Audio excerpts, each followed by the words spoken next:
Seat पर चुनाव लड़िएगा इस बार?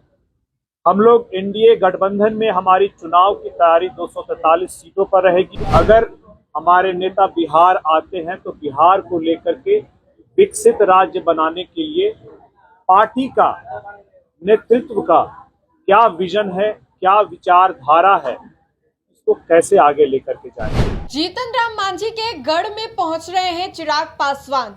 चिराग पासवान को लेकर के किस तरीके से बयान दिए गए थे, जीतन राम मांझी ने कैसे चिराग को बच्चा बता दिया था और ये भी कह दिया था कि भाड़े की भीड़ जो है वो बुलाई जाती है। इसको लेकर के जो बवाल है वो भी हुआ था। अरुण भारती तो गुस्से से लाल होकर के बयान जो है वो दे देते हैं, अभिमन्यु, चक्रव्यूह और किस किस शब्दों का जो प्रयोग है वो किया जाता है। जीतन राम मांझी ने चिराग को नसीहत दे डाली थी, कह दिया था कि ये तो बच्चा है। लेकिन अब देखिए किस तरीके से 26 जुलाई को चिराग पासवान की पार्टी की ओर से एक बड़ा कार्यक्रम जो है वो होने वाला है गयाजी में। ये जो बड़ा कार्यक्रम है लोक जनशक्ति पार्टी का वो होने वाला है, जिसको लेकर के सभी पार्टी के जो कार्यकर्ता हैं, लोक जनशक्ति पार्टी के जितने भी कार्यकर्ता हैं, सभी इसकी तैयारियों में जुटे हुए। इसको लेकर के अरुण भारती जो है लगातार वहां का जायजा दे रहे हैं कि तैयारियां कैसी चल रही हैं, किस तरीके से जो टेंट है, पंडाल है, गर्मी का है दिन और गर्मी के दिन में लोगों को परेशानियों का सामना ना करना पड़े, इसी को लेकर के अरुण भारती जो है वहां पर जाते हैं, स्थिति का जायजा लेते हैं और तस्वीरें जो है वो भी सामने आ रही है।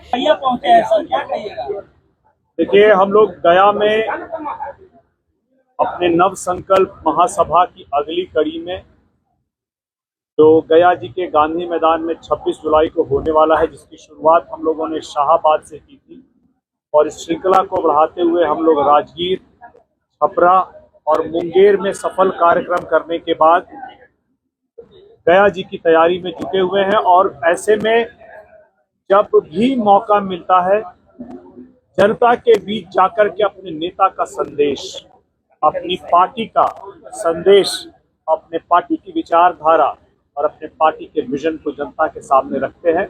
क्योंकि हमारे नेता ने जब हर मंच से यह कहा कि मैं बिहार आना चाहता हूं, बिहार आकर के चुनाव लड़ना चाहता हूं, तो जनता को भी यह जानने का पूरा हक है कि अगर हमारे नेता बिहार आते हैं तो बिहार को लेकर के विकसित राज्य बनाने के लिए पार्टी का नेतृत्व का क्या विजन है, क्या विचारधारा है, इसको कैसे आगे लेकर के जाएंगे।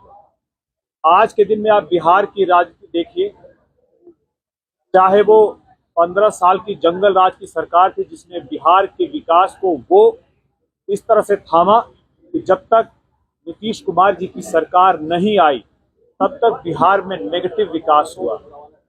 आज जंगल राज दोबारा हावी होने का प्रयास कर रहा है। जंगल राज को यहाँ नहीं आने दे, ऐसा नेता चाहिए। और इन सारे मापदंडों पर आज के दिन में बिहार के कोई भी युवा अगर फिट बैठते हैं तो हमारे नेता चिराग पासवान जी फिट बैठते हैं। और अगर चिराग पासवान जी बिहार आने की जब बात करते हैं, बड़ी जिम्मेदारी की बात करते हैं, तो उनकी बात को, उनकी विचारधारा को, उनके विजन को जनता तक पहुंचाना हम कार्यकर्ताओं का, पार्टी के नेतृत्व का काम है। इसी सिलसिले में हम लोग परैया आए हुए हैं, हम न्योता भी दे रहे हैं और हम अपने नेता के विजन को भी बता रहे हैं, इसलिए हम लोग आए हुए हैं। कितना सीट पर चुनाव लड़िएगा इस बार? हम लोग एनडीए गठबंधन में हमारी चुनाव की तैयारी 243 सीटों पर रहेगी, क्योंकि गठबंधन के गंभीर सहयोगी होने के नाते आपका यह दायित्व बनता है कि आप सिर्फ तैयारी उन सीटों पर ही नहीं करें जहां आप चुनाव लड़ने वाले हैं, बल्कि उन सीटों पर भी करें जहां से आप गठबंधन के सहयोगियों को भी मदद करके चुनाव जितवाएंगे। जैसे हमारे नेता चिराग पासवान जी ने लोकसभा के समय में किया था। विपक्ष ने संविधान को लेकर के उल्टी धारा की विचारधारा, नैरेटिव चलाने का प्रयास किया था, लेकिन इसको अच्छे से किसी युवा नेता ने अगर धराशायी किया था तो चिराग पासवान जी ने ही किया था। और इस बार जंगल राज को लेकर के जो दोबारा लाने की, जंगल राज पार्ट 2.0 की बात चल रही है, उसको भी कोई अगर धराशायी करने के लिए सबसे काबिल और तैयार नेता दिखता है तो चिराग पासवान जी दिखते हैं। जिस तरीके से बिहार में अपराधी का मनोबल जो हाई हुआ है, इसको आप किस नाम से दीजिएगा? जब 90 के दशक आप जंगल राज बता रहे हैं, तो वर्तमान में जो घटना घट रही है इसके बारे में बिल्कुल, ये जितनी भी घटनाएं हैं चिंताजनक है। जनता और समाज में इसको लेकर के पीड़ा है। और ऐसी पीड़ा को, क्योंकि यही समाज हमें नेता और नेतृत्व देता है, इस आवाज को हम लोगों ने हर मंच से उठाया है। हमारे नेता ने भी कहा है, हमारे पार्टी के प्रतिनिधियों ने भी कहा है, और हमारे पदाधिकारियों, हमारे प्रदेश के पदाधिकारियों ने भी इसको उठाया है, हर मंच से उठाया है। गठबंधन करने का मतलब ये नहीं होता है कि आप सही चीज जिस समाज से आते हैं उसकी पीड़ा को अगर नहीं उठा सकते हैं तो आप गठबंधन के गंभीर सहयोगी नहीं हैं।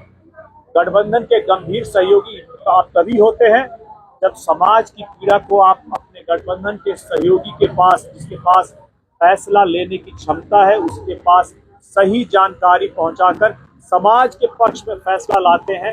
गठबंधन का यही असली मकसद है, यही धर्म है, और यही काम हमारी पार्टी, हमारे नेता और हमारे पार्टी के कार्यकर्ता पदाधिकारी हर वक्त हर मंच से करते रहे हैं, आगे भी करते रहेंगे।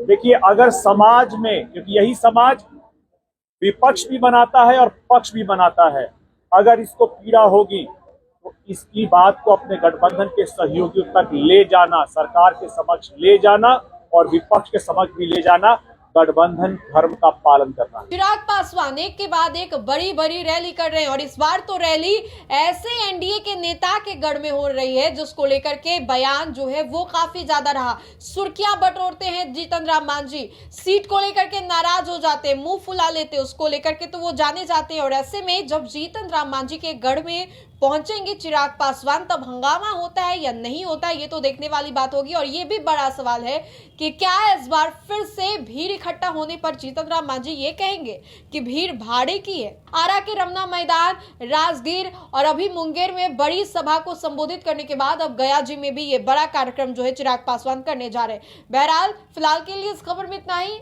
बने रहे हमारे साथ, देखते रहे देशवान न्यूज। बहुत बहुत शुक्रिया।